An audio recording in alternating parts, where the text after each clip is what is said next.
എന്റെ പ്രിയപ്പെട്ട കുഞ്ഞേ, നിന്റെ വികാരങ്ങളേക്കാൾ നിന്റെ വിശ്വസ്തതയ്ക്ക് പ്രാധാന്യമുള്ള ചില കാലഘട്ടങ്ങളിലൂടെയാണ് നീ കടന്നുപോകുന്നത്.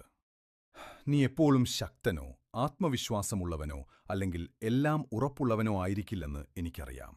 എങ്കിലും നിന്റെ വികാരങ്ങൾ മാറിമറിഞ്ഞാലും നീ പതറാതെ ഉറച്ചു നിൽക്കാൻ ഞാൻ നിന്നെ ആഗ്രഹിക്കുന്നു. വിശ്വസ്തത എന്നാൽ പൂർണ്ണതയല്ല, മറിച്ച് നിന്റെ വഴി വ്യക്തമല്ലാത്തപ്പോഴും വീണ്ടും വീണ്ടും എന്നെ തിരഞ്ഞെടുക്കുന്നതിനെയാണ് വിശ്വസ്തത എന്ന് പറയുന്നത്.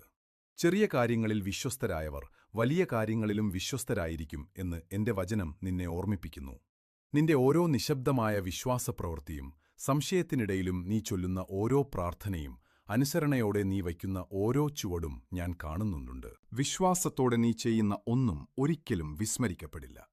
നിന്റെ പുരോഗതി ചെറുതാണെന്ന് നിനക്ക് തോന്നിയാലും നിന്റെ വിശ്വസ്തത അർത്ഥവത്തായ ഒന്ന് പടുത്തുയർത്തുകയാണ്. ഫലം പെട്ടെന്ന് ലഭിക്കാത്തപ്പോൾ സ്ഥിരതയോടെ തുടരുന്നതിൽ